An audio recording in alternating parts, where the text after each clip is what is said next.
because one is already contaminated by South America, eh? I mean, you and you sometimes. Here I call you informally and you get upset, and here I call you informally, you say, why are you calling me informal? I don't say, oh, sorry, I'm in Europe now. Well, having clarified this point, I want to thank those of you who are here for a very simple reason.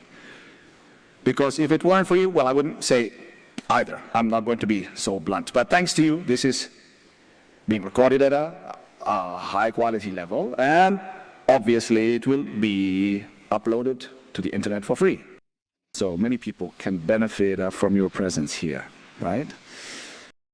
I would also like to thank my team. Well, apart from him in the background. Hey, hello? Well, they make everything possible, right? Because in the end, I am a bit like a bidet, you know? I mean, they take me, they put the headphones on me, and then they tell me, then they let me go, you can talk now. That's more or less how it works, right? No, it's not like that either, yeah. I put in my 2 cents, and sometimes I put it in too deep, but hey, there they are. Thanks to their work, they are really making sure that everything goes very well. And then, there's another thing I would like to point out. I know that it has been published here on the internet, but when I sign books, I don't know why people shouldn't read, or don't want to read, or are interested in other things, or whatever seems great to me, but then they always ask me, hey, Enrique, what if I want to get in touch with what you do, the courses that you don't do, what do I have to do? What do I have to do? I think, what if they've been posted, right? Well, it's easy. Go to enricacorbera.com, and there are all the stories, and that's it. Okay, very good. Let's get started. Do you see how this works? Can you give me a screen like this? Very good. First question we can ask ourselves before we start. Why projection at work? Who else? Who else has followed me to my conferences? We can't talk about, let's talk about work. Work, still an important aspect of our lives. And the fact that we talk about work, or personal relationships or couples, is exactly the same to me, by me. To understand the title of the conference, projection requires a mental predisposition. What are we going to talk about? How we'll approach the story. You know, the projection that shows movies at work, right? No, you don't go to work and a movie shows up. Well, the truth is that, yes, but we don't realize it. We are not aware.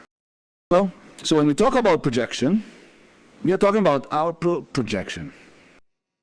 In that case, we are going to talk about our projection at work. And to talk about this, we must have quantum consciousness. I know that there are many detractors who say that today it has become fashionable to talk about quantum consciousness, right? And then there are quantum physicists with quantum consciousness and quantum physicists with dual consciousness. And they are at each other's throats. And so when someone wants to find reasons for what we are explaining, and they are just tall tales, they are right. Shut up.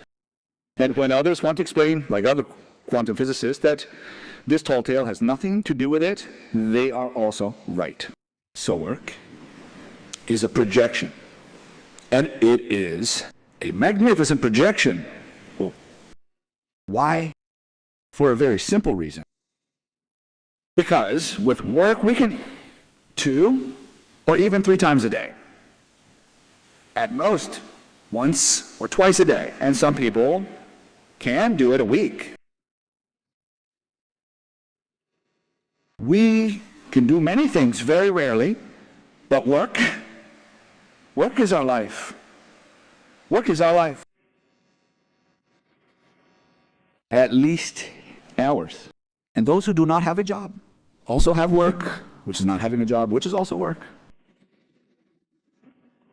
In the end, work is something essential in our lives. Many times we wonder, perhaps, our work or the work we are doing is because I am good. Or is it by chance? Or is it because I have been lucky or because I prepared myself very well. But preparing myself very well also has its own thing. I remember that our daughter, I was going to say, is so good at what she does that they would not give her a job. Why? But she said that she was so good that she had to take her resume, she had to lower it because otherwise she wouldn't get a job. Well, in fact, I think she got a job this way. But here, we have a wonderful example. What is selecting me is unrelated to me, or what you are solving for me speaks of me. Knowing my daughter very well, and she is my daughter for a reason, she is a very demanding person. And since she is so demanding and demands so much of herself, that life demands of her. This is called projection. I want to make the issue of projection clear, but it is not becoming clear. So, from a dual point of view, I can think, and in the world, people think that there is no work for everyone, for example, or that it is very difficult to find a job, for example, or in the universe or in the world, there's a shortage for everyone, and what is needed is more brilliance. And so when we start, then we receive our projection in our work. So it turns out that when I go to apply for a job, the person in front of me, we are not aware, is reflecting my information. And that person is telling me what I say. If he knew, he would tell me, do you see how I'm right? Finding a job is difficult.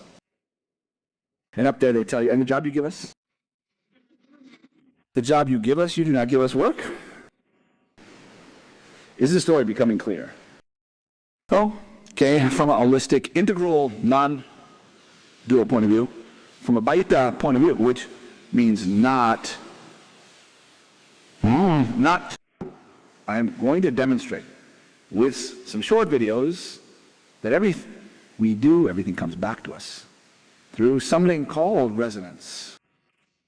Therefore, we are always experiencing ourselves, and I am going to remove the word experiencing, and I am going to say we are always resonating with ourselves through others, and from there, it is a feel that God creates them in the other. Okay? Is it clear what projection is? Well, based on that premise, from a holistic vision, from an integral vision, from a vision where many quantum physicists, that I'm going to name, say, and explain it, let's see what today's conference offers us, because the conference is fun. I never know what I'm going to talk about. There are some slides here that, by the way, I don't know where I am anymore. Good. So that's what I have to explain. One very, very important thing at work is that we project our worth. Do you know how many cases I know of people who fall in love, meet a boy or a girl, and don't introduce them to their parents because they're embarrassed by the job they have? They can't imagine it. At work, how we project our worth, if you don't have a certain level or a certain category, you're worthless. Oh, and in the dual world, anything goes, as long as you get to the top. So we're in a concept that is not at all biological, nor holistic, nor quantum, which is that of competition. In other words, in order to acquire absolutely anything is worth it. And we forget the most important thing, which is how the universe really works, which is collaboration. So, my question is, and we're still talking about projection, how are you in your work? In competition or in collaboration? The way I keep information. or do I show it? I make them think, okay, and we're done weighing. Do I keep my information, or do I say I don't tell you everything? Because then you'll know as much as I do. Look, when I started with the videos, God knows why it was like that. One thing that many people criticize me for is, hey, why do you explain everything? I answered, why don't you explain everything? Because if you explain everything, then people leave just as much as you do. And what are you going to explain to them later? I said, it's true. Let's see, I've already given 5 conferences. Right now, I don't know what else to tell you. Well, I won't tell you more. Nowadays, not only do I give conferences, but when I tell my team that I have 3 or 4 conferences prepared, they start to panic and say, don't worry, it's not that much work, is it? Another very important thing about work. Some people say, it's just that there's a lot of work at my company. One day I told one of them, oh, yeah, that's great, isn't it? It's not that there's a lot of work. And I said, man, if there's a lot of work, well, they've hired you. What do you want them to do? So you can be annoying at work? I once told the quantum field, look, I'm going to complain about everything except one thing, having too much work. I mean, you can give me all the work you want. Projection. Resonance. That's what today's conference is about. It's about me at work. How I think, how I feel, how I exchange information. In the universe, everything is information. Information can't be blocked. Information is going to come out or jump here or there. It will come out. Then there are those who are in and are fed up with that job. Besides, they say it like that. What a shitty job. No. They don't leave. Oh, no. This is like having a girlfriend that you don't want anymore. You say, why would I let her go? When I get another one, I'll let her. Huh? They follow me, right? Yes, man. Who hasn't been through this? No, I have to put up with being fired here. Expense of the... People might think that unemployment benefits are a cow that everyone will suckle from. But they don't know that there is a cow. Thank goodness there are others who work so that the cows can get their fill of milk and we can suckle. Does this ring a bell? Then, of course, when they run out of milk, because the cow, specifically the teat that feeds this person, which is a cow that has many teats, runs out of milk and says, oh, there's no more, something has to be done. And someone says, maybe you have to work. I don't mean to fill the gap because someone wants to fill it. So they say, yeah, but I haven't worked in a year and a half.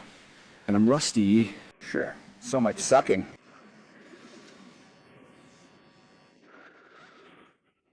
And then I get a shitty job. Rob. They say, why should I work? For Pa. But if unemployment benefits used to pay $1,000, and now they give me $500, and they complain. And they complain.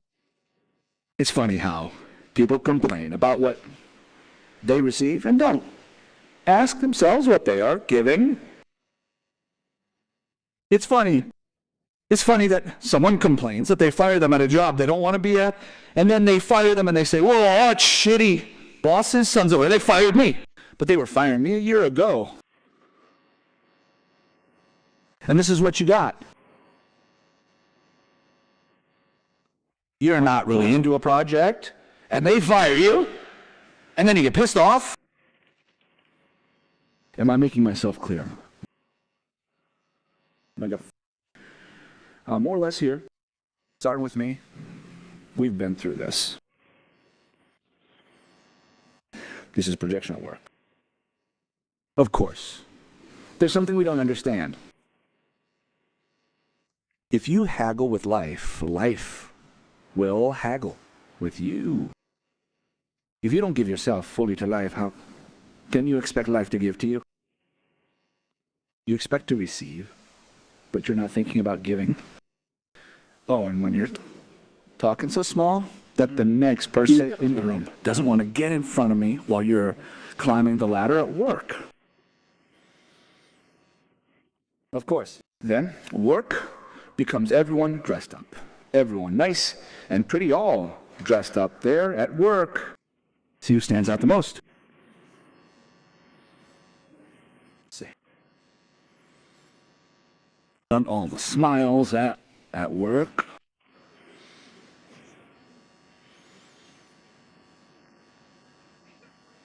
Yes. Work. I mean, that just happens by itself. You get that. All this is automatic here, right? I'll keep going because work is about focusing. This is one of my favorite things. Why did they tell us that we would earn our bread with the sweat of your brow? We are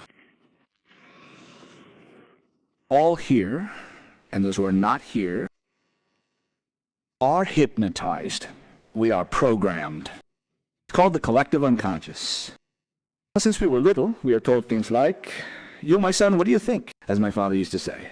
That I get my money from trees? Or from under rocks? You don't know what God said. You will earn. With the sweat of your brow. Some of the ones in front of you, but it's the same. Those don't count, right? But it's like, earning money. There's also a damning phrase that says, this guy. This guy has made it through.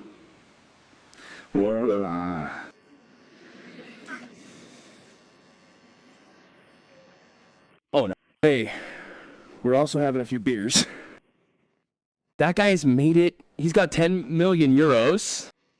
It's definitely not through work.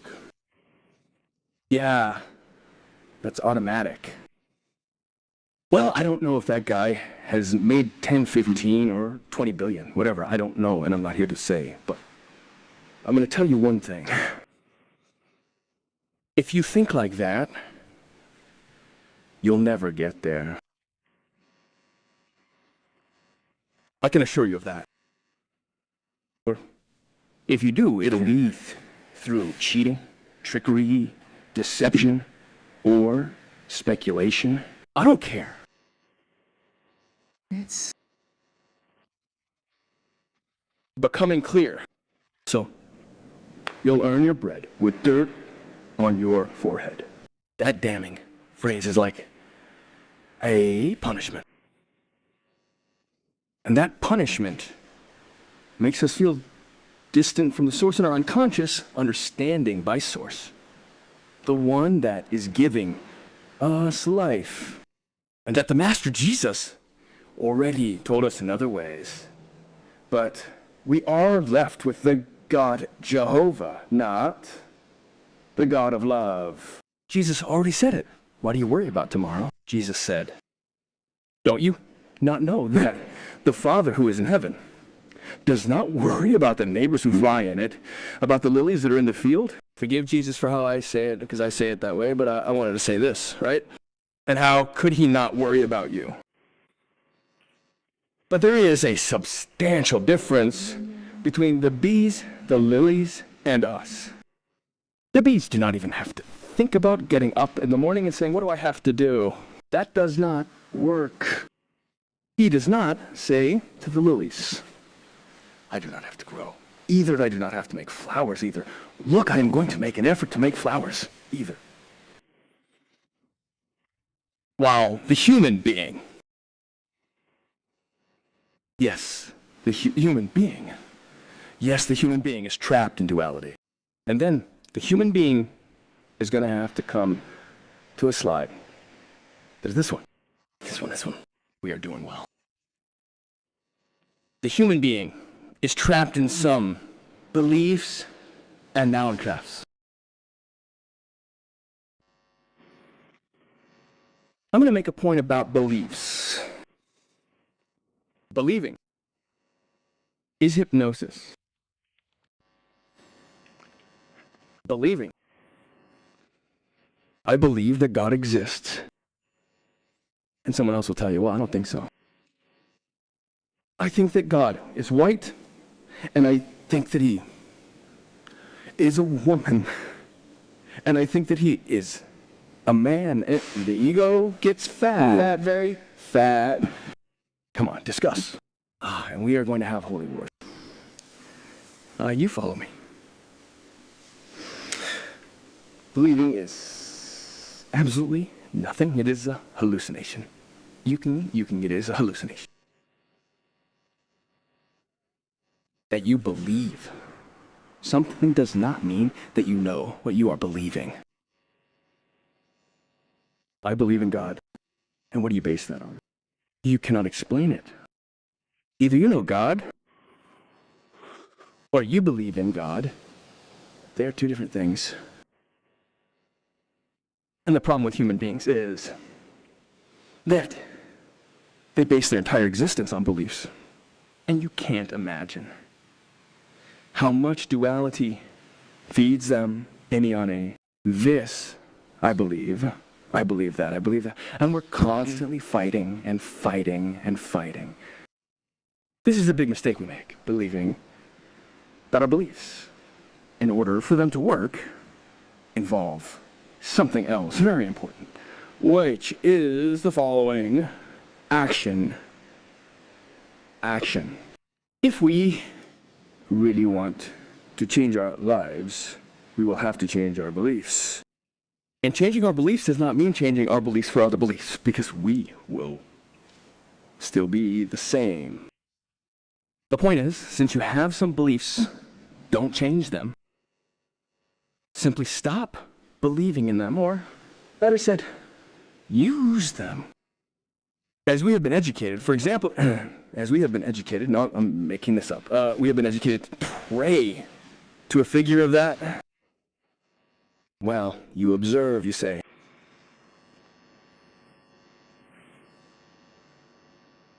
he is praying to a figure of that. If it is the saint, but you know for sure that the saint is made of plaster, or that the saint has that face.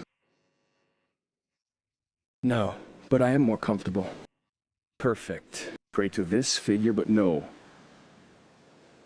that you are hypnotized, right? Look, I pray to a wall. Very good. Look, I pray to the path. Very good. I feel more comfortable praying, well, putting myself to the Buddha. Very good. The problem is not how you pray or what you believe. The problem is that you believe your beliefs is really screwed up. Because if you believe your beliefs are true, you automatically have to defend them. Does this sound familiar? And when there is someone who turns out to believe the exact opposite of you, then you get really angry. And then you think you have the right to judge them. And now why can't you? Well, before they would stone you and you would burn, now they tweet you. I bear witness to the universe that I am here talking to you. And do you know why I'm talking to you? Because you came. Yes. If there were no one here, I would be having a few beers and talking to those who want to talk to me. And if there's no one, talking to myself who also has a great time. We are. That is why I understand that those who are here, as they are not curious, and may like or dislike something, have every right to do so. They have no right to criticize, because they do not have the truth. And least of all, I am here explaining an experience. What I am explaining here are not beliefs, ladies and gentlemen. These are personal experiences. And if you will allow me, I am going to do some marketing now. I have written a book called I Am You. And it is precisely about all this.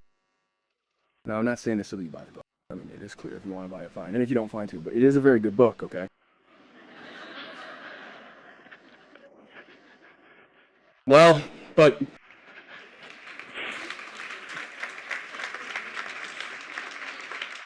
you know very well. Well, I talk about many books that I say are very good to me, and I recommend them. And I also promise you that I don't charge a single royalty for them. I mean, that's how I honestly feel, and that's how I say it. Okay, very good. So Talsad said a phrase that was really spectacular to me, which sums up what I'm explaining. A belief is not something that the mind possesses, but rather something that the mind possesses. And that's what we have to be clear about. I mean, ladies, gentlemen, family, everyone. You can't stop believing for the moment. Because if you stop believing, you would disappear from this universe. And I'm not saying this. That's what the metaphysics of A Course in Miracles says. The day you stop believing, you will see me. There is no obstacle between you and me, my son. You have placed the obstacle, and they are called your beliefs. It is you who put up barriers for me. It is you who put up difficulties for me. It is you who put me very far away. It is you who feel expelled from the paradise. It is you who lives in want and in deprivation. It is you who has believed that I am not going to feed you if you are not capable of earning your bread with the soil of your forehead. Someone has to say that as an opportunity that you can change your lives if you change your beliefs about fundamental things in your lives. Now we would be in the Middle Ages and I would be crucified, burned. Hey, calm down. Hey, very good. Mahamandi. Your beliefs become your thoughts. That phrase is very well known. Your thoughts become your words. Your words become your actions. Your actions become your habits. Your habits become your character. And your character becomes your destiny. Mahatma Gandhi. It's all a matter of frequencies. When your thoughts are in coherence with your words, with your actions, with your habits, with your way of being, and expressing yourself, then you will be forging a destiny. T. Guston said something similar. That which you do not express, that which you do not do, remains in your unconscious, and later you will call it destiny. Therefore, we are not creating destiny. In here, we remove the word destiny and put, we are constantly living our projections or dice. Okay.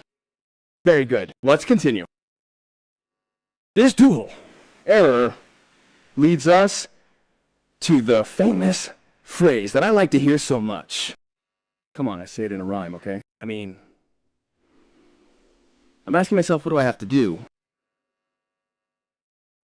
How? When? In what way?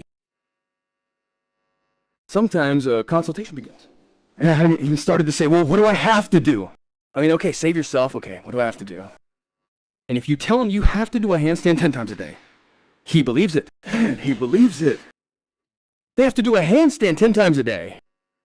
So, of course, since he doesn't know how to do a handstand, he tells me, of course, the wise Enric Corbera told me to do a handstand because it's hard to do. And he knows better than anyone that when I do a handstand, I don't know. I'll find the job of my life, I'll find the man of my dreams, or I'll find, I don't know, that he's going to give me a Ferrari. He keeps always giving our power to others.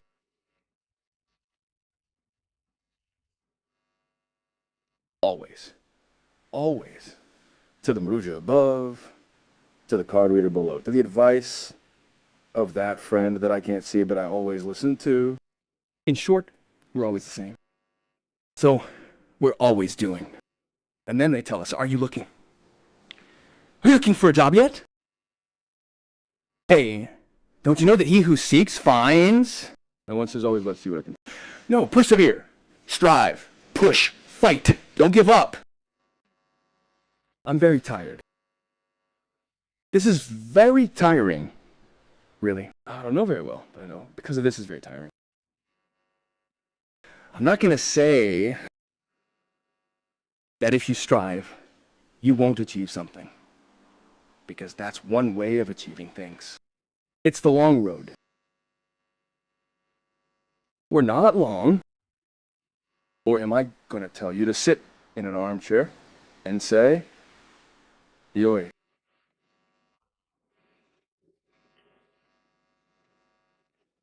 I'm going to rest while I wait for them. Which prevents you from knowing what work the universe is going to send me, which may be very tiring. Because, yes, I do think that the universe will send me the work. But the universe will really send me the best work. Do you follow me?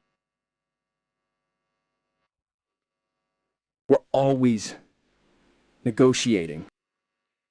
We're always negotiating. Look, I could spend hours talking about this because I'm a great observer. So I'm a great observer, but I'm also an observer of everything around me. And I realize the stupid things we say to each other at our work.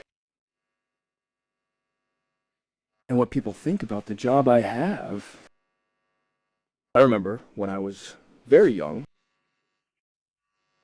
because I was the eldest in a large family of 10, and as you can imagine, money wasn't exactly a big deal.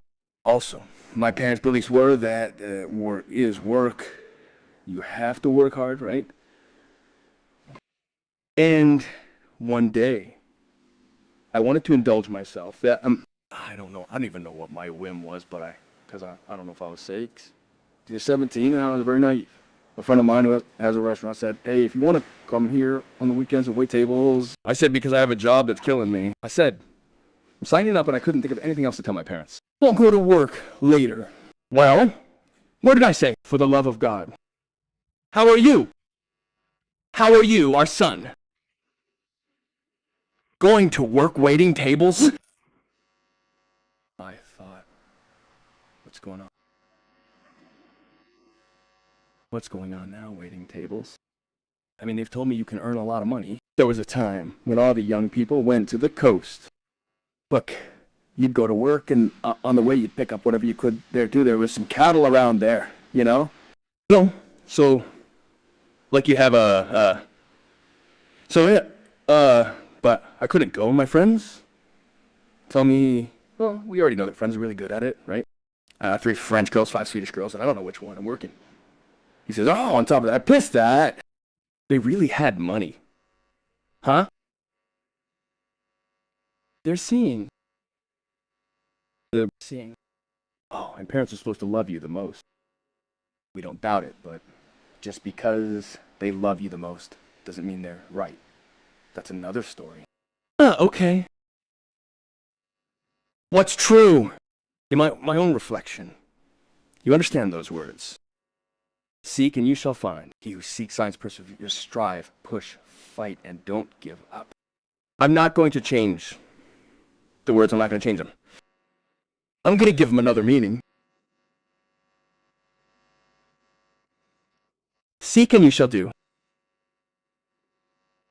You don't have to look outside. You have to look inside your heart. You have to feel what you want to do, not what you think you have to do, or what you've been told you have to do, or or what you've inherited, what you have to do. The saga of osteopaths, the saga of gynecologists, the saga of dentists, the saga of ENT doctors. It's all a saga. First, seek. Sure, seek and you shall find, and you will surely find. Persevere. Sure, that's not about saying, look, sir, university, quantum field intelligent energy. Let's see, what's my best work? You'll tell me. Goodbye. Well, I'm not saying it doesn't work that fast, but for it to work that fast, you have to be very coherent, right? It works fast, but you have to be very well aligned. In other words, the antenna has to be well placed, and the frequency is right. Let's continue. Make an effort. It's not about physical effort, but about an effort to keep your mental attention on what is really creating your life. A Course in Miracles says that you are too tolerant of the wanderings of your mind. Does this sound familiar? You are too tolerant of the wanderings of your mind. What does that mean? Well, that we let the mind do its thing and you find it. And on your way, boo, and you see, saying boo, ho, bo, boo, coo, do, and it says boo.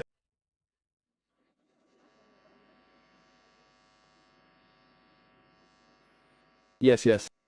Right heart. Push, fight, don't give up. These are phrases that tell you stay alert. Stay alert because you are not your body. You are not your mind. You are consciousness. And the problem, my dear friends, the problem is that as a consciousness that I am, and like you too, our mind sends us a paraphernalia of things that we call life. And I am consciousness, and therefore I am connected to universal consciousness, to the quantum field, to the field as McTaggart would say in a very good book, The Field.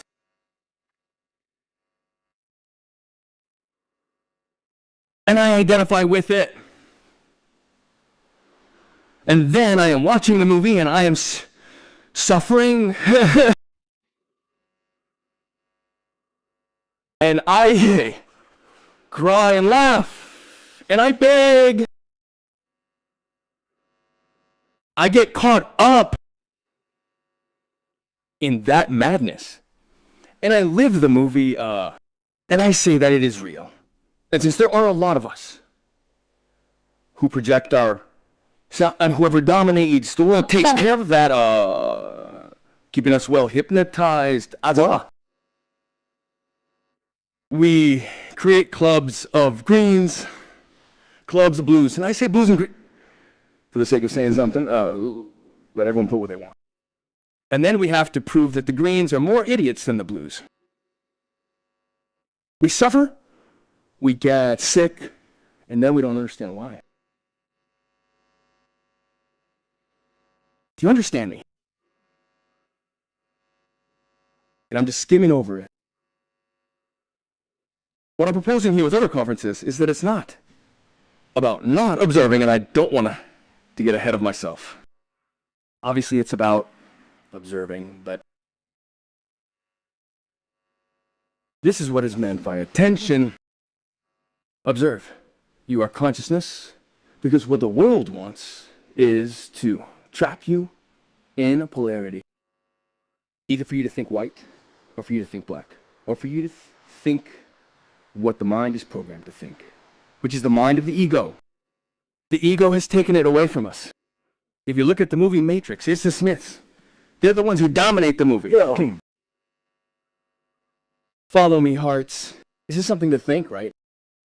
Think, think, think. Okay, let's continue. And then comes the next question.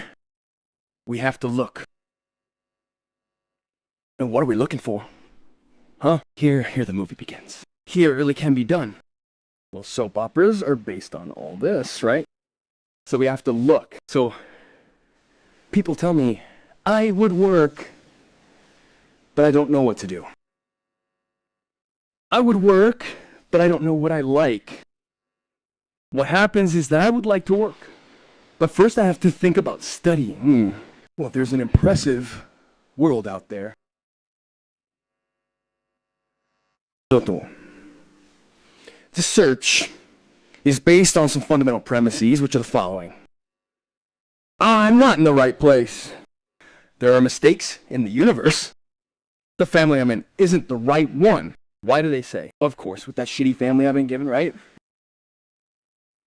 How am I doing? I would have been, I don't know, some rich guy. I mean, he's as stupid as the son's a rich guy. I mean, no. What do you think? It's not that I don't have the necessary education. Stick with that, please. I could have said more. I don't want to be annoying. Then when I wrote, they tell me, my signing company, they say, it's because you write a lot. Well, I mean, because I'm thinking and writing, right? Then I change everything, I add more. Well, look, in the dual universe, chance is believed and everything is random. But in the quantum universe, chance doesn't exist. There's no such thing as bad luck or good luck. There's only resonance. Therefore, if you're in the universe, it doesn't get the wrong family. The stork didn't get it wrong. It left Paris and went away instead of leaving you, and it made you black. It says, damn, I wanted to be white. In the world, being good. In Catalan, you're a bit stupid, let us say.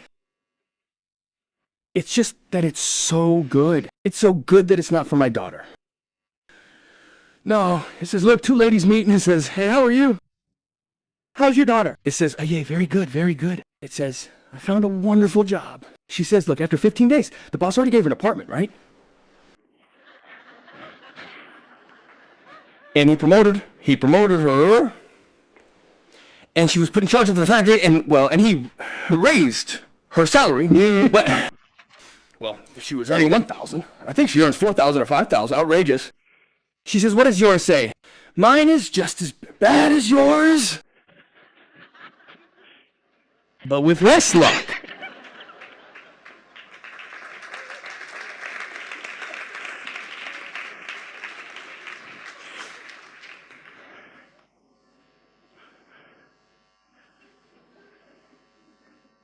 You know what's good? I prepare my conferences, but to distract myself, you know? Because the idiot has to do something. She says, if he says to you, are you ready for the conference? I say, yeah. Well, let's start. I say, okay, I'll do it. And then we'll start doing it right away. They supervise me. It's really fun. They supervise everything for me. Let's see what you're going to say. Do you know why they say them? He says, don't say nonsense. Don't worry, I'll say it later. You don't need to say it. I mean, make sure everything is well placed, everything is fine. They do an extraordinary job, right? No, I'm not making fun of their work. I'm just making fun of them, which is very different, right? I mean, I'm saying it in a good way, right? Right. They take care of the details, they take care of the image, and then they ruin everything, right? But it doesn't matter. Do you know why? Because I love it. Like Jorge from Maldita Nerea told me, Enric, when I watch your videos, I see a big kid who doesn't care what people think of him. And do you know why I don't care what you think of me? Because that makes me free. My value doesn't depend on what you think of me. Do you understand? My worth depends on what I'm saying. It's what I really want to say. It's really what I want to convey. Do you understand? God is the only thing I care about. I'm going to connect with people. I'm going to say what I want to say. And I'm going to laugh. I'm laughing because if the world didn't laugh at you, it would be enough to shoot itself. Hey, turn on the TV for a little while. Just a little while, okay? If you really told yourself, today my wife says, turn on TV 3, let's go to TV 3, TV 5. I don't want to know anything about this world because it contaminates me. I'm going to put on something that make me laugh. So I see the price of history.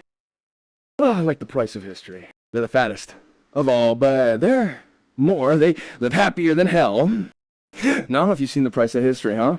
The Chuny, all that. They don't give me anything for advertising that program, huh? Just a heads up. Don't think that guy's doing publicity for the program? No, I like it. In the end, my wife, as I always see it, also looks as, I say, no, yes, it fits. Because also, since they talk about things that it's like a pawn shop, so they bring things and tell a little bit about the history. I'm interested in history. So they talk about where this came from, and there's always someone who tells you, I think, right? And then there's what makes you watch the show, right? That you play dumb and you don't really see it, etc., right? I don't know why I'm explaining that, but I feel like explaining it and taking...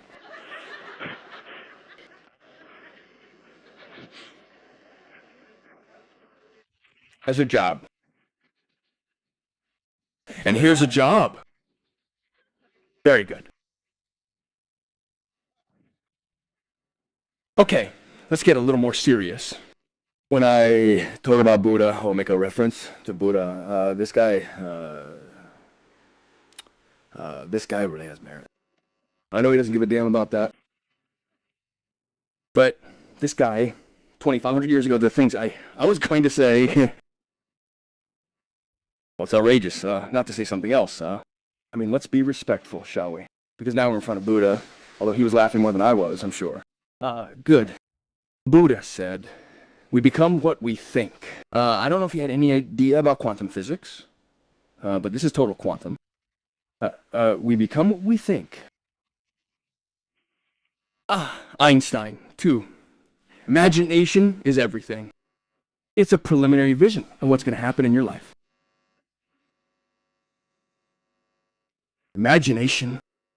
When you get an idea, you say, oh, I've had an idea. You've connected with an idea, damn it, and then you project it.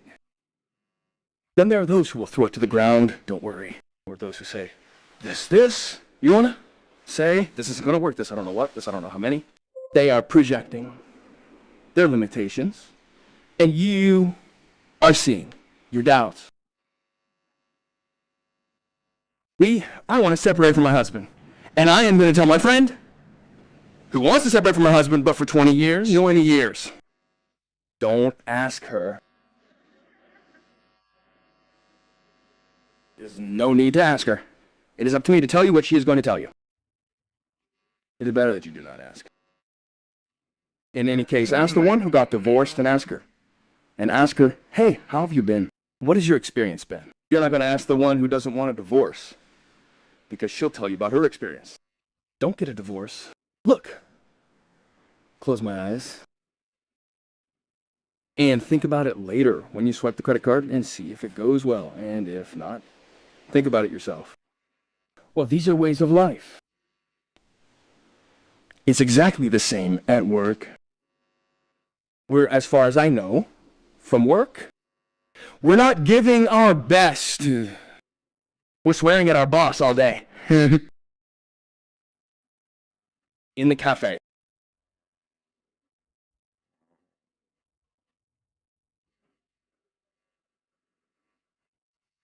And working for what we're paid for. All bosses are definition of a boss. Whoever throws the first stone, whoever is free from having said something like this, I won't.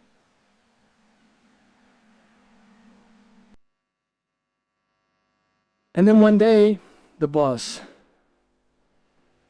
tells you, look, Pepita, our performance has dropped a lot. You have to change.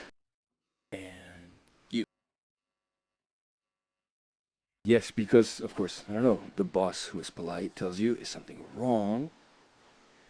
Are you getting a divorce? That's very fashionable. No, I'm fine. Well, either way, you don't have anything. Look, we've decided that you're leaving. Then when they leave, they don't wonder. They don't wonder why I was fired. They don't ask themselves. People don't ask themselves that.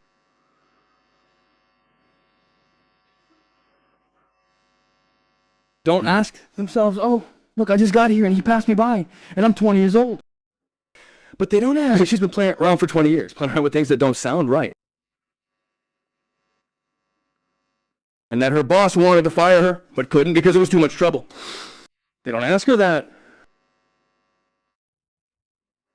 Then another guy walks by who knows what the boss thought.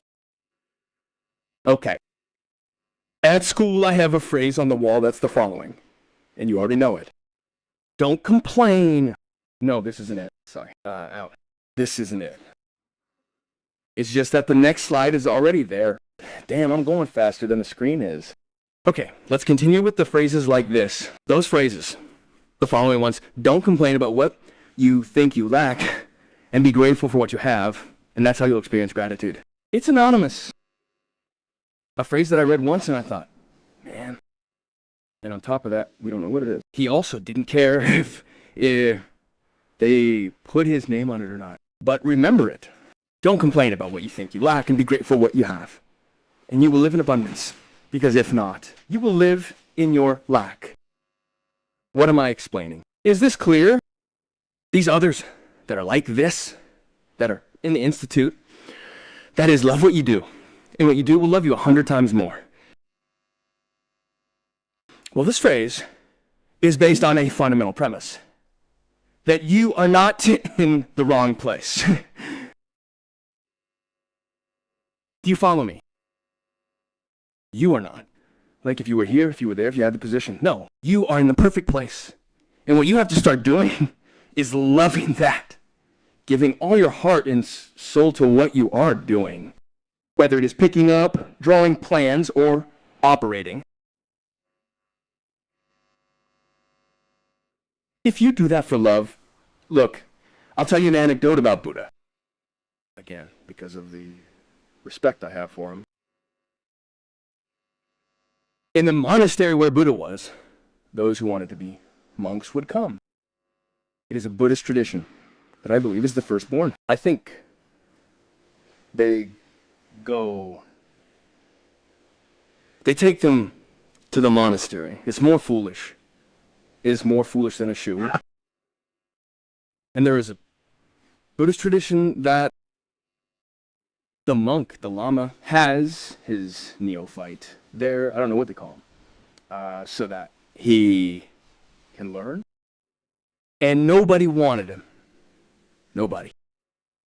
So of course, they told him, Buddha, master, nobody wants this guy. He shouldn't be fit to be a monk. Of course,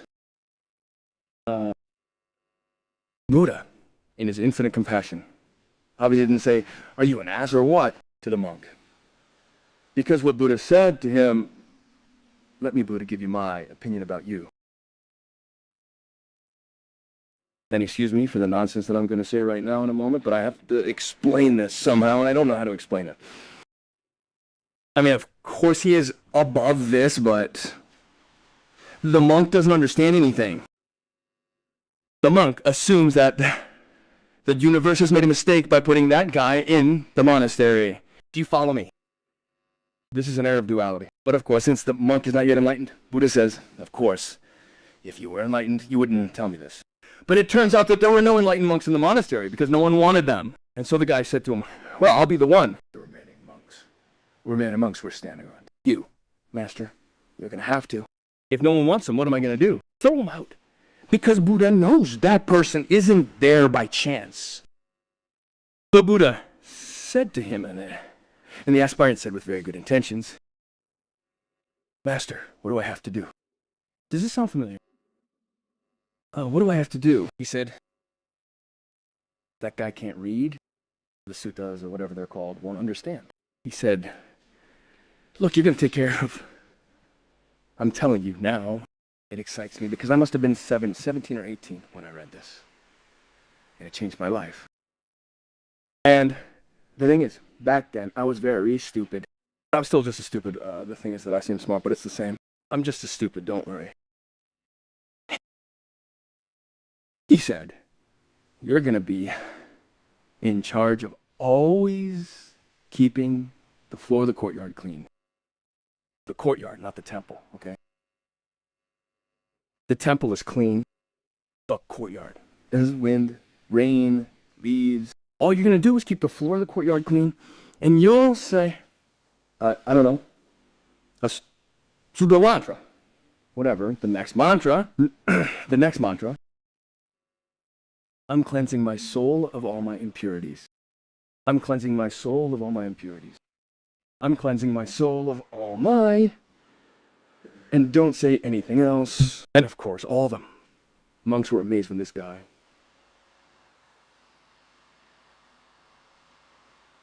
One, love what you do.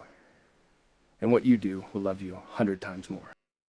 My advice, which is free and included in the price, is this. Wherever you are, give the best of yourself and don't worry about anything else. Except giving the best of yourself. Whether it's cleaning dishes, cooking, cleaning up, whatever. Okay. Very good. The experiment consists of a plate. You put a frequency on it. Grains of salt, I think they are, and according to a frequency, they draw some figures. Is that clear? Do you know that they are transmitters and receivers of frequencies? Well, let's see how you think. Of course, by us. So it's one of the mistakes you have is to believe that your thoughts don't go anywhere and don't create any form.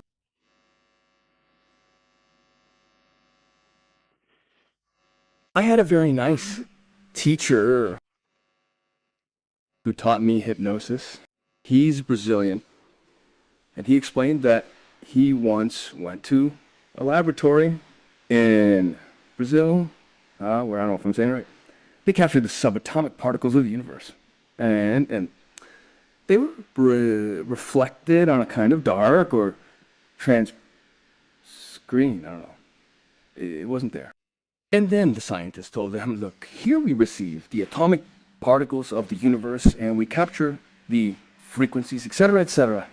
He said, look how that works. Put your hand on it. He put his hand on top, and then his hand was drawn underneath. And you stop the particles and tell yourself, okay, man, okay, go ahead. No. Remove your hand. And now please think intensely about something that affects you emotionally. And to their surprise, a shape was being created on that plate. Okay. They are becoming aware. I mean, it's as simple as this. By being there and inputting that frequency, a shape was being formed. I don't know what shape was coming out or what wasn't coming out, but shadow began to form. And the scientists say we are studying this because we are demonstrating, and this happened more than 30 years ago. But that is not said. It's not said. That is used. That is like the internet. When the internet came out to the general public, the internet had already been operating at a secret level for a long time. Never worry when something comes out of the public domain, the others have already studied it well. So with that, we know how our thoughts really have a frequency. They create a shape, and if our thoughts focus on something and we're blackmailed into something, they are going to create a shape. But this is something that has always been said, and that science is proving, and many parts are hiding. Very good. The power of the mind. Jesus has a parable that I like very much. Well, I don't know if Jesus said it or not. They say that Jesus said it, but it doesn't matter. Well, the important thing is that the parable is the parable of the sower, and it has to do with what I'm explaining now. And he says, I'm going to read it verbatim. I think it's the Gospel of Luke or something like that. It says, behold, a sower went out to sow. And as he sowed, some seed fell along the path, and the birds came and devoured it. Some fell on stony ground, where there was not much soil, and it sprang up quickly because it had no depth in that soil. But the sun rose, and it was scorched, and because it had no root, it withered. Some fell among thorns, and the thorns sprang up and choked it. But some fell on good soil and yielded a crop. What is 100 times? What is 70 times? What is 30 times? Whoever has ears to hear, let him hear. Okay. The field is the field. Is the field. Lynn McGarr talks about the field, and there's a movie called Field of Dreams, something like that, where it's like Kevin Costner. It's a movie. It's like movies have to do with us. So the field is that universal mind, that matrix. The seeds are our thoughts and the beliefs that we place in it. It's like the plate. It's this. That's why the effort that before I was telling you at the beginning is based on the simple fact that you make an effort to stay alert. To stay alert to what you're seeing, because the screen of the world, that is dominated by the matrix, the ego, wants to trap you. and attract your attention and polarize you, because when you become polarized, you are out of coherence and can be controlled and dominated. You understand me, I suppose. So, that's why it's so important that we have to reprogram our minds. And here we are explaining this. We have to reprogram our minds. And we're talking at work as we talk about other things, because at work we project, I repeat once again, many values, a lot of energy, and many beliefs that are really conditioning our lives. What do I mean by that? That you don't go anywhere to get enlightened.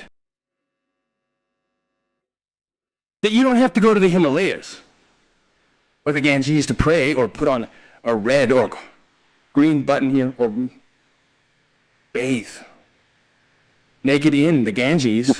No, it doesn't matter if you want to bathe, you bathe, okay? But don't turn that into a ritual, right? They weren't born here because they fell when the stork flew by. Look, Catalan, man, what a mood, I swear. It couldn't have fallen on the side further away or higher or lower. They're not here by chance. The best laboratory they have, starting from the family, is the other family, who sometimes spent more time with the other family than with the family. This is the field. This is our opportunity. That's why we talk about work. Not because work is more important, but because we give it a lot of importance, because it's given a lot of importance. Well, Lynn McDowell, I want to honor her because that young lady, or lady, is a great researcher, a journalist, a science journalist. Oh. Come on, they crucified her. They threatened to kill her. The girl, well, she's really pretty, and she got out of all this alive. Because she really used what she was teaching, what she had explained in the book, in the field, and in the book about the principle of intention. It's called The Power of Intention. Thank you, Monche. The Power of Intention. A big red book like this. But it's not Mao's, it's about intention. It's telling you about the power that our intention has. And there are a lot of examples and scientific studies demonstrating what I'm explaining. And I want to do honor to McKagan. Oh, I don't charge royalties for advertising steelbooks, just to be clear. I mean, it's a wonderful book. The Field and the Power of Intention. In it, Lynn McKagan, this is taken from an interview they did with her, okay? Okay? In the interview she says, the English mathematician Paul Dirac, an architect of quantum field theory, was the first to postulate that there is no such thing as nothingness or empty space.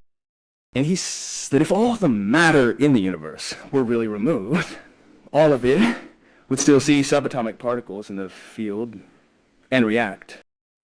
Then he also said that at temperatures of absolute zero, when all matter in theory should be frozen or unable to move, he says, there are still fluctuations of subatomic particles.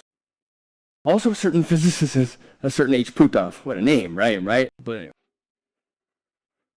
I suppose he means something else. Well, that gentleman said that in a 0-point field, it is a universe of shadows. Pay close attention to what he says. Hey, do you remember what he said about the shadow? He says it is a universe of shadows, a universal memory of everything that has happened throughout time. And Lynn McAdam defines some characteristics of the field, and Dr. Boken defines some characteristics of the field. He tells us, the 0-point field proves the existence of a higher collective consciousness as part of all of us. Okay, I'm not saying that. I'm just an echo. That is, a messenger, a porter. Pay close attention. Dr. Robert Lanza, in his book Biocentrism, talks about how consciousness created life and created everything. Therefore, there can be nothing that arises from an act of consciousness. We are conscious and quite unconscious beings. In fact, 4%, 5%, and the most enlightened 6% are conscious, and the rest are unconscious. Therefore, this unconscious is what dominates our life. And that's why it's so important to become aware. In fact, our unconscious is constantly fighting to stand out towards that consciousness. And what we're doing here is contributing our grain of sand so that people become aware of the importance of it, how to do things, in what way, with what consciousness, wherever you are. In this case, we are calling it work. Which is not about what I have to do. Because people say they do a handstand every day, and on top of that, there are sales doing a handstand, their children do a handstand, and the fifth generation does a handstand. And you say, what are you doing a handstand for? He says, because that's how it's always been done. And Einstein, who did an experiment like that, said that there's something very stupid. He says, but human beings win above all, don't they? Nay. I mean, we really do things that I ask people, do you know what an Easter egg means? Si sigma ides. They don't ask me one day and say, I couldn't make that chocolate. Hear very well. And the Godfather gives it to them as a gift. Very good. But what for? What is this being done for? An Easter egg. And everyone buys a pasta egg. An Easter egg, sorry. That's worth its money. Right? Okay. And now I don't want to take away the business of Easter people. Let them do whatever it takes. But it's not the same to buy an Easter egg because it's Easter than to buy something. Than to buy sin and incredible symbolism and power when you do it consciously. Do you know what an Easter egg is? No. Well, don't worry, it counts for everyone. The price will also be included. Regeneration. Regeneration.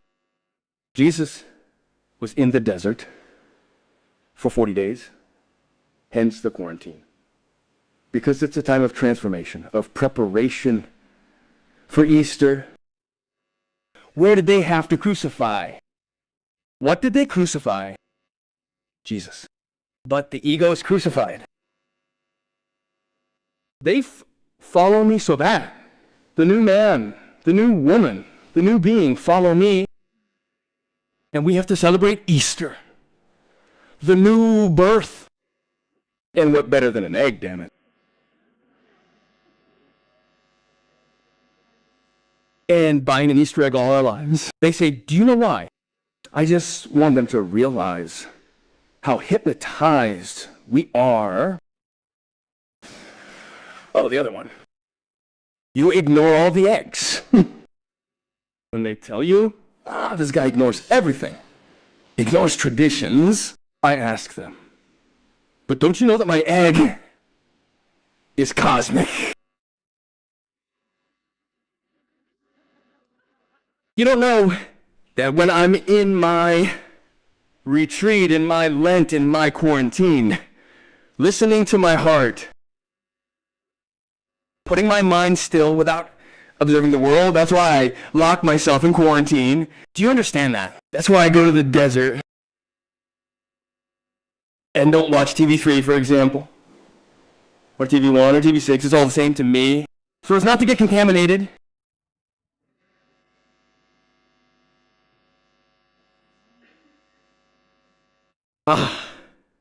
That's why the Lord goes and is tempted by the devil. But don't think that the devil is someone who has horns. No, no, no, no, no. It's our ego. And what are you doing here? And what will your family think? If we have to have traditions, we have to laugh. Ha ha ha ha. What will they think? And you're screwing yourself with guilt. Does this sound familiar? Now we're going to celebrate Easter. And what do you celebrate? Empty. You have dinner with what you want for dinner. You eat with what you don't want to eat, with the cocoon from the brother-in-law, with the idiot of the... Okay. How are you? Are we doing okay? No, I'm not going to continue with the Easter egg because I'm going to change the conference. Let's continue with something else. I'm changing my chip and I'm on another track. But it's okay, right? Easter is halfway here. Because as we just spent it, well, very well. Lynn McTaggart says, The existence of the zero-point field puts an end to dualism. There is no longer any need to have two truths, that of science and that of religion. Come on. Since the world is the world, science and religion is that Einstein once said. He says the most captivating emotion there is that behind science there has to be mysticism, because if there's no mysticism, there is no science. Where did those people who think and investigate come from? Through an inner power, an energy that surpasses them. Einstein said that. Einstein said it less. Good. The existence of the zero-point field suggests that all our actions and thoughts can be felt and escape everywhere. This is called resonance. With Dr. Buchanan, an oncologist, neuropsychologist, and expert in nuclear physics, Nucleus, has a very good book that I promise I'm going to give a talk about. It is called Emotions Against Cancer. It sounds like something. The power, right? The anti-cancer power emotions, I don't know what. Well, very good. Thank you very much for informing, but it doesn't matter. It says the following, among other things, that all of our particles resonate with the entire universe. Remember the one about quantum entanglement. Our thoughts and emotions generate waves that can materialize in the physical world. The reality is that we have all been made of a field connected to the universe. Okay, let's continue. Well, now we are going to enter some swampy terrain. I'm going to kill myself, because now more than one of you is going to sting. But don't worry, go to the pharmacy and buy some Sister Virginia powder. And emerald otter. I don't charge either, I'll go in case you buy it, right? Or if not, talcum powder for itching. For the children. Okay. Let's go to ready. Okay. We're on the subject of abundance and work. Okay. And there it is. There are people who have been close to me, who have collaborated with me, and people who around me, or I around them, it's the same, have not understood the concept of abundance very well. I mean, they have understood it the other way around, and say things like, since my work is very good, I charge a lot. And if you charge cheap, that means your work is not worth it. And since I think my work is very good, I charge a lot. I'm not going to get into that because I don't know what is expensive and I don't know what is cheap. Because I would always ask a question in relation to what, to whom, and when. So, well, gonna listen to a violin virtuoso. You can pay so much money that you won't eat for a whole week. But of course you listen to the violinist and you say, wow, it's been 2 hours, but what a couple hours, right? But of course it's worth its money. You've been here for a while and you haven't moved yet. Well, there must be a reason. But because my work is... First I want you to know something. I haven't worked in a long time. Let's be clear. I do things that people call work. We are... Very well. You were right, sir.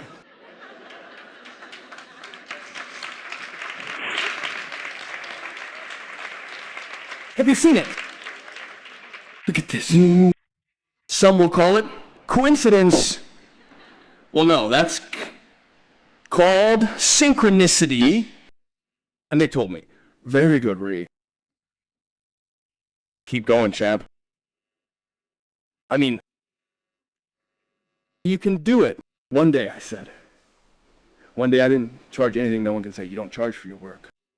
Well, that gives a price. I mean, look, my work is worth so much that it has no price. Therefore, I don't put a price on it. Look, being abundant or feeling abundant is not having €1,000,000 in the bank. I know people who have them, and they are unfortunate.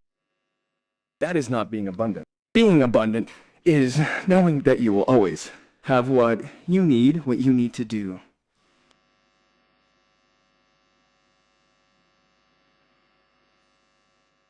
It is living each day knowing that you are going to have what you need to do. This is being abundant. Then comes another part. Hey, here we are. Gonna tie ourselves up well, huh?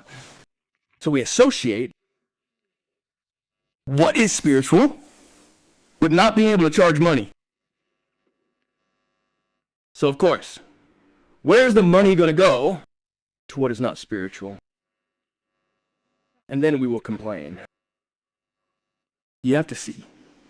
Our money always goes to what is not spiritual. As you spiritual people have said, you are poor. But let's see. What is the use of being poor?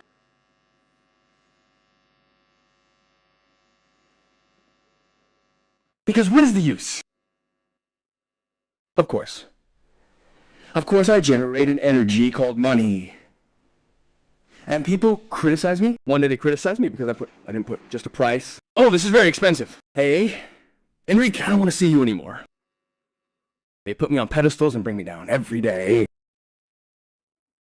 I'm lucky that I took anti-inflammatory pills to help me get dizzy because I'm still high the next day. Next day. Look, as A Course in Miracles says, I don't want merit or demerit. I mean, my right hand doesn't know what my left hand is doing. I know people who have died poor and broke, and people with no money who dreamed of giving things away. For example, I've seen this in India,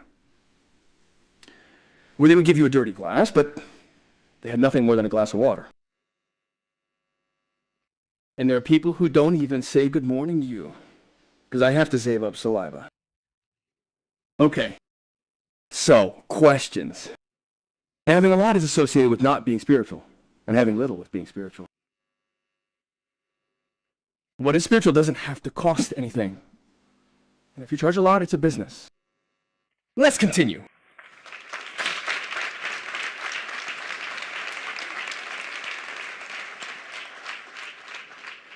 When you give, ask yourself what you are giving for.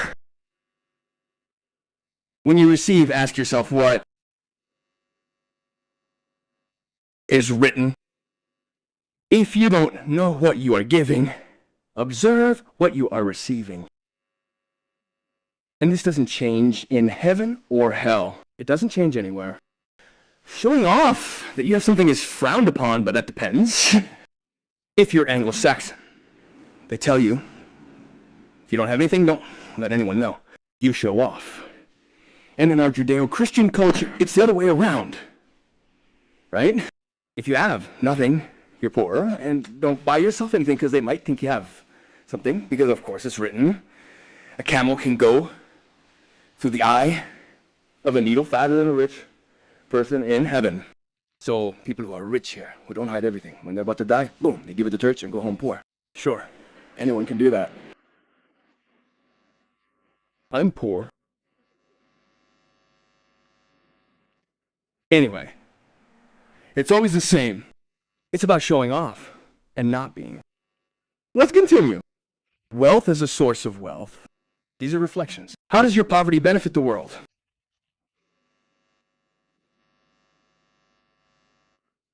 How does your wealth benefit the world? What can it contribute to the world of poor? How can you help the needy if there's no capital to support them and give them shelter?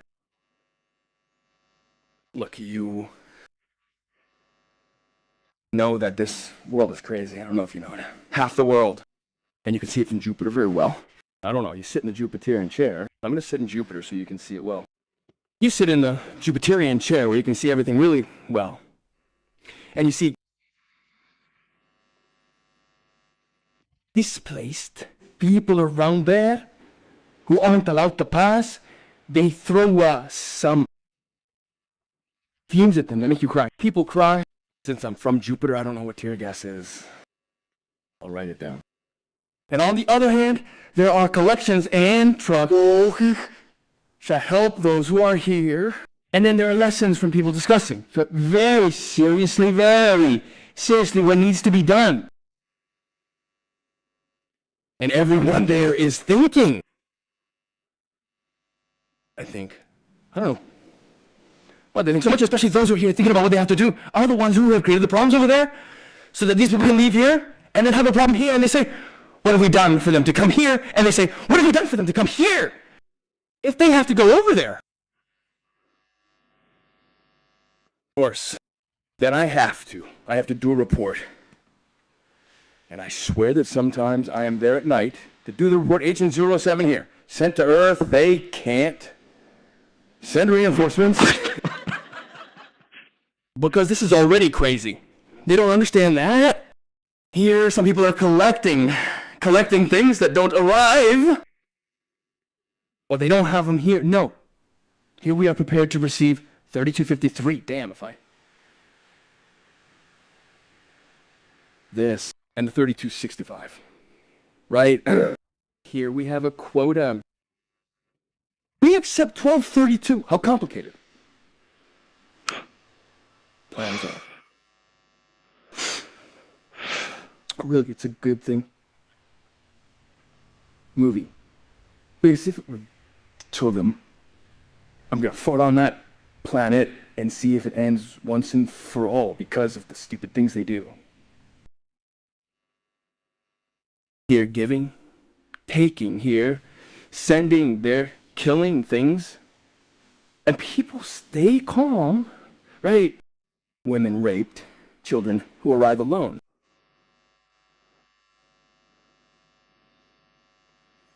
I know we're taking on the work, right? The work it takes to regulate all this. But someone has to say it. We have to observe it. Calj Ben said, when I was 18 years old, don't think that what happens on the other side of the world has nothing to do with you. Don't think, because that's not true. I was 17, 18 years old. I still have the book. Those are the books that leave a lasting impression on your life. That phrase left me shocked, didn't it? Don't think, even though I was raised in the fundamentalism of the Catholic religion. Don't think that what happens on the other side, the murderer who kills the other one who suffers, that has nothing. That was one of the books that changed my life. Well, do good and don't look to whom. Give for the pleasure of giving or to obtain. Let not your right hand know what it is doing with your left hand. And there are two wonderful examples. Walt Disney and Neil Donald of conversations with God. Walt Disney. Have you seen the movie called Gold? You haven't seen the movie? They don't give me anything for this either. But on iTunes, whatever it's called, for example, they can't download it. It's the story of a person who believed in and loved his dream. He made a fundamental mistake in that he thought he had to work for someone else. In other words, what the universal field had planned for this guy was much more than he could have imagined. Hey, that guy kept going from failure to failure to failure to failure. And the universe didn't know how to tell him what to do. One day it sent him a little mouse. He was on the street, and a little mouse came along. Look, someone like me. And the little mouse was so tame, he put it into his pocket, and that's it. What was it telling him? Mickey Mouse. Do you remember? But he didn't understand. Well, he started another business and went to hell with the business, and another little mouse showed up, and God said to St. Peter, St. Peter, he should have looked for another little mouse, because that one wouldn't understand, damn it. And when things were getting desperate and they had already stuck a sword in his pocket, the wall, he becomes aware of something. Well, they play a trick on him, a trap with the contracts. such and such, and something that he had to sell leaf films, what he'd done to a production company, where they play a trick on him, and he is left with nothing. He is left with nothing. So, I mean, he was already delayed. I mean, it was like the cart had already passed him by. They're following me, right? Yes. That is a magnificent example of overcoming, right? And then this guy said, now it is done. And when he was all ready, that's when he stopped thinking about what he had to do, how to do it, when to do it, and in what way to do it, when he gave up, but didn't. Not resign himself. I mean, he stood up and said, this is my dream. What am I not doing right?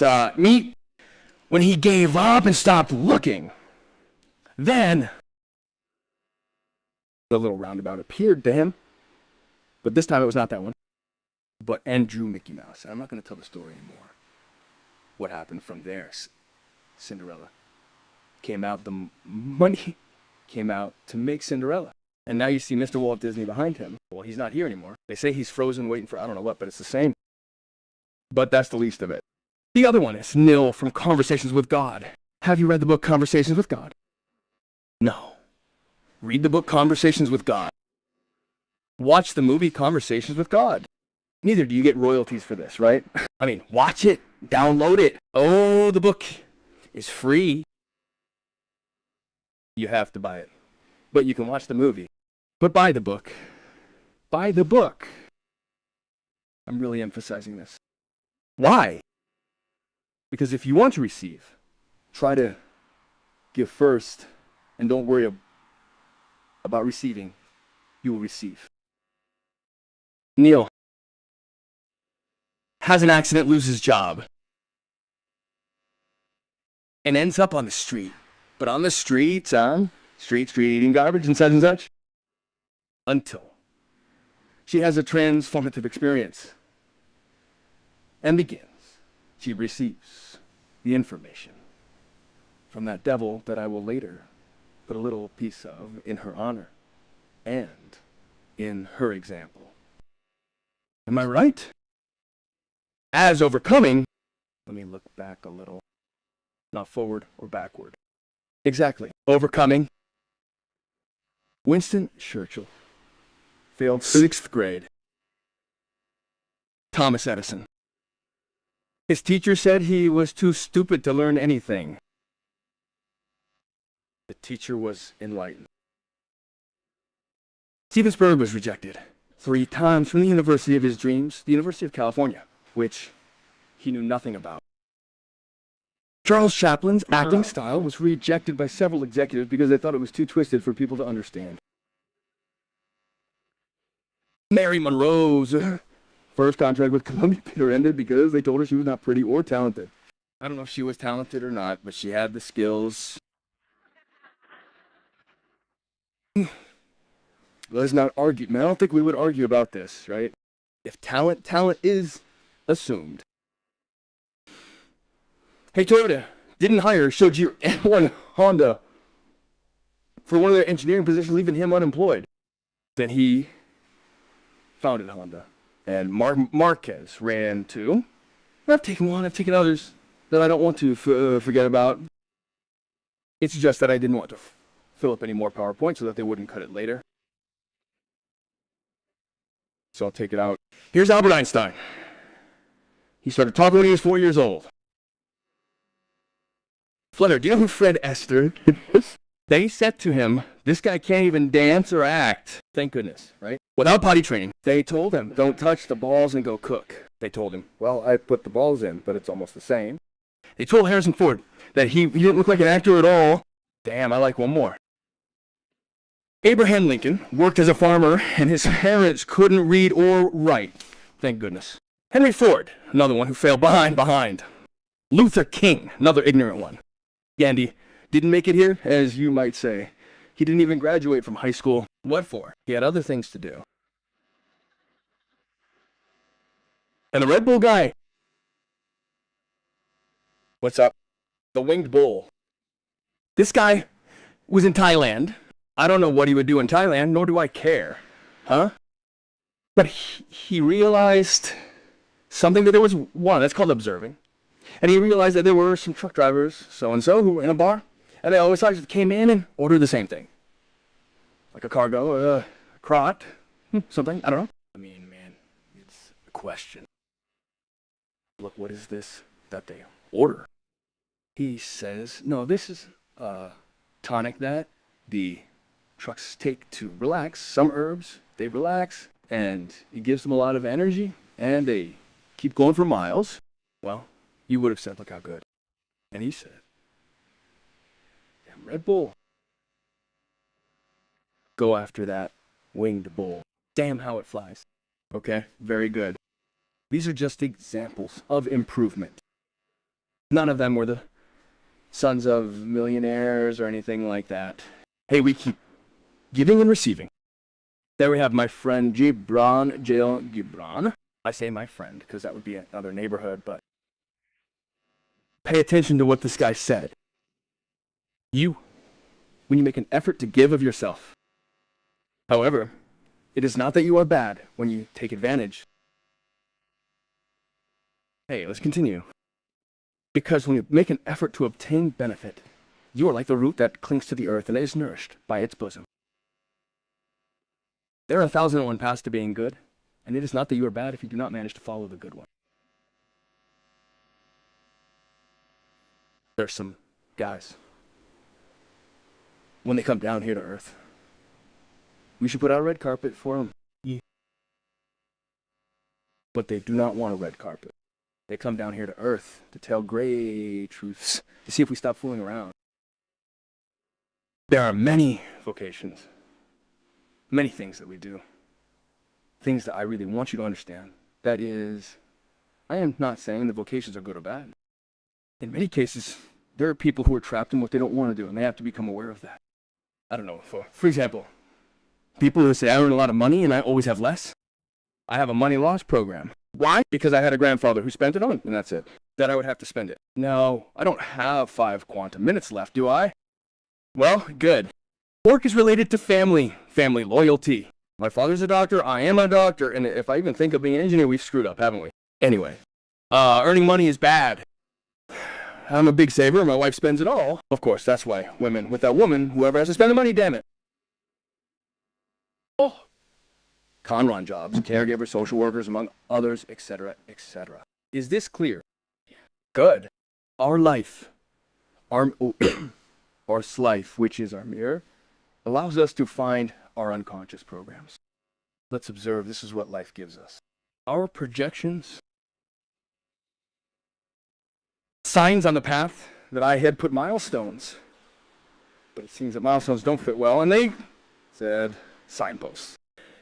That I have already explained that milestones, signs are one thing, milestones are another. A milestone is something that when it happens to you, it is that. This, signs, you don't quite get it, but you stumble upon a milestone, boom. It is a milestone. That is, it is a stone that tells you that you're on the path that you have to go. Or so. That happens to all of us, right? To the most sleepy, and the most awake, to all of us. Some say, what bad luck, I have stumbled upon the same stone again. It is not bad luck. It is like a little mouse. Let's see if you understand. It is just bad luck. I have met the same boss at the same job again. It seems that it is the same boss. Don't worry, the boss is telling you something. No, boss. Something boss is telling you. They're following, aren't they, hearts? Good. All circumstances have a meaning and a purpose. Nothing happens by chance, not even by causality. Everything is synchronous. Synchronicities, what are usually called coincidences, guide you in your direction. Therefore, you have to be alert. You run into them by chance. Nothing happens by chance. Look, I remember a lady once who told me, oh, Andra, I want to do a Course in Miracles. But you know, you do it on Saturday and I have a job that doesn't allow me to do a Course in Miracles. I said, ask God to fix it for you. The next day, she was fired. So she was laid off, right? So when the Course in Miracles was over, she found work again.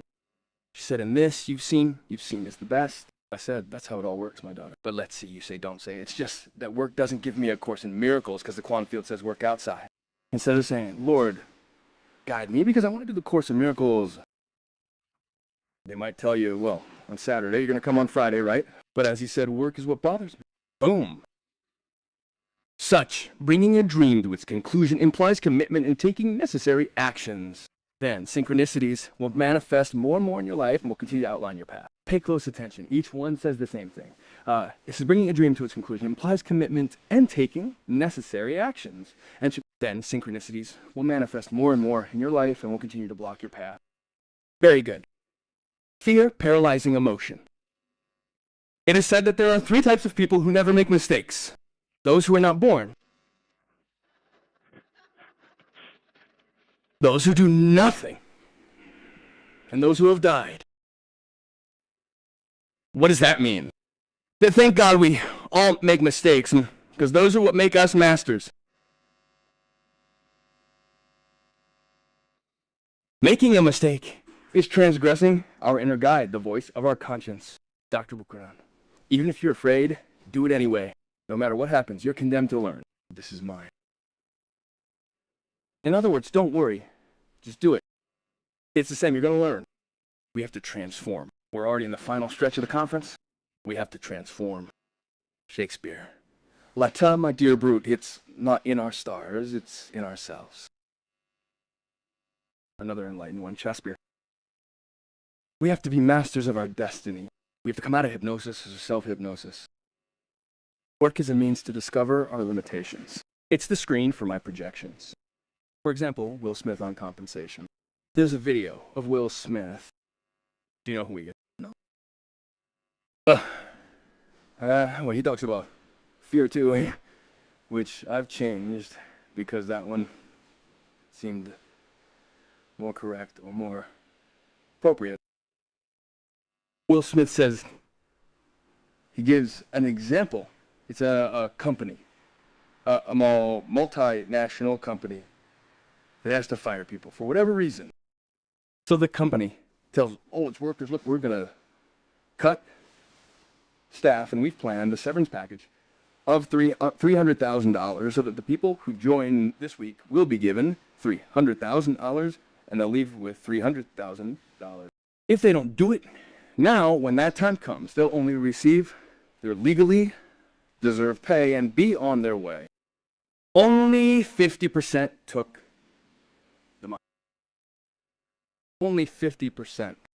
And he says, because they didn't see themselves capable of doing anything else, because we settled into something, Allah. We are in a comfort zone, as they say in Gestalt. We don't want to leave that comfort zone. Oh, it can't be, it can't be, it can't be. There is nothing more powerful to live our life than knowing that the only time we have to do things is right now. And now. And what is more important? What I decide to do in this moment, and in this very moment, is going to condition my next moment. And we see situations as annoying. Everything that makes me move is annoying. When in reality, the only thing that exists in this world we live in is change. And sometimes we have to get kicked. When we fall, we have to get up, and we are going to get up stronger. When we make a mistake or what we think is a mistake, before beating ourselves up, let's see what we have to learn. Ooh.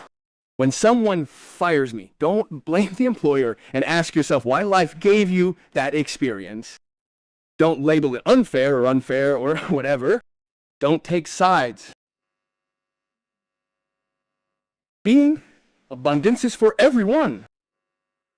We live experiences that we don't normally like, but they're the ones that kick us where the back ends its name. Follow me, which is called ass, period. They kick you where it doesn't sound, so that you move. Because it doesn't go away even with stain remover. You don't move at all. That's what today's conference is about. Therefore, we have to learn to unlearn. And we're going to focus more on biology, which I always do.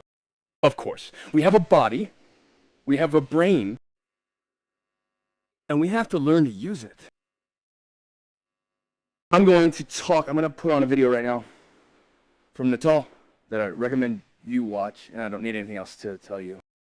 It's called The Spillover of Enlightenment by Jill Tyler, or Boyle, it's spelled Boyle. She's a scientist, a neurologist, and I think she works on the subject of the human body, etc., etc. And she had a stroke, and it completely blocked her left hemisphere.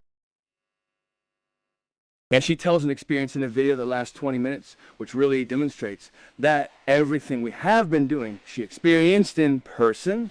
She was able to experience it herself. She says, how lucky I am that I was able to experience what I studied in myself, and I saw what it really is. And it clearly defines what a right hemisphere and a left hemisphere do, which, if you don't know, the left hemisphere is separated and joined by the corpus callosum. The nerves pass through the corpus callosum in such a way that the nerve branches of the hemisphere connect with the prefrontal of the right hemisphere, connect with the prefrontal of the left hemisphere. In other words, it's like if I look from one side, I don't see an image. If I look from another side, I see something else, and I have to put things together to form something. Do you follow me? And what do we form? The world we live in. And this is what this lady demonstrates scientifically from her own experience. Do you follow me? Look.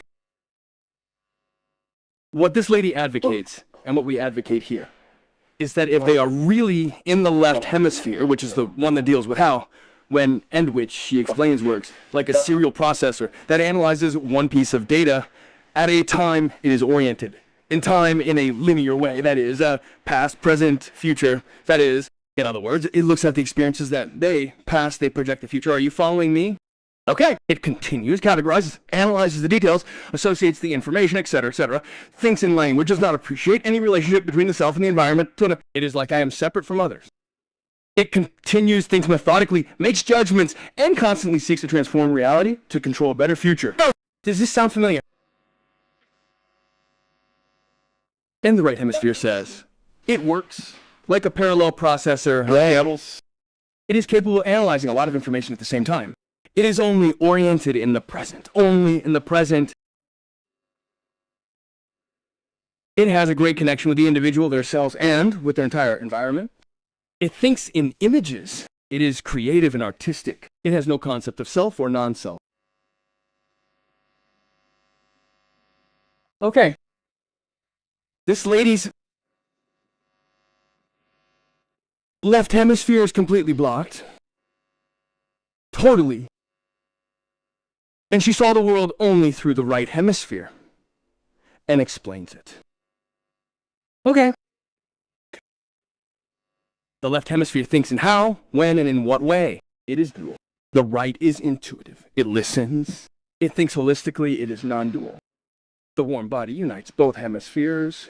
The right side receives information. The left side tears it apart according to the Wu-Xi. In other words, everything we receive comes through the right side. And everything we absorb, we do through the left side. Don't look for solutions. Don't ask questions. Because you have all the answers. You just have to be quiet. Go deep inside yourself. Stop taking positions. Stop judging. Stop falling into the trap of playing the victim. Follow my hearts. And stop thinking that what is happening to you, even if it bothers you, even if it hurts you, and even if you don't like it, is for your highest good. And find a solution. And healing will always come in whatever way it has to be. Of course, that's great. The laws of success. Sucks, as I say here, is not achieving something. This is not success. Success is not an achievement. Success is a consequence. Is that clear? Success is not projecting, I want to get here or do that. Success is a consequence. Many people tell me, you are successful. He says, well, I don't know what I've done because I've never planned to do what I'm doing. You understand what I mean? I gave away my gifts, my abilities. It turns out that I know how to communicate well, very well, or at least people listen to me, which is another thing. Good. So Augmentino has a book. It has many of me, and that one specifically is called The Greatest Miracle in the World. And it has more or less to do with what we've been talking about today. And he says things like, always be yourself.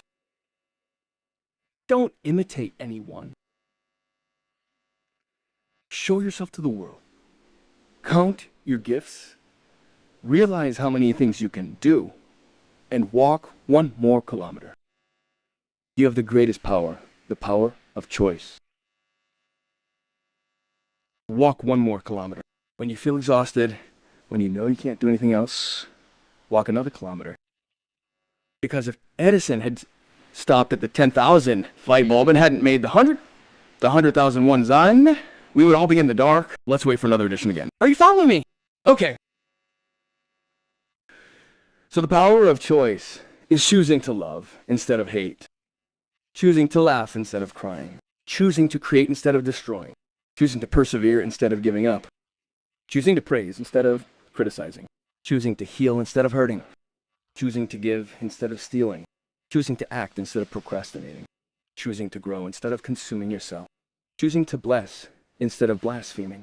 Choosing to live instead of dying. Many thank you. Thank you.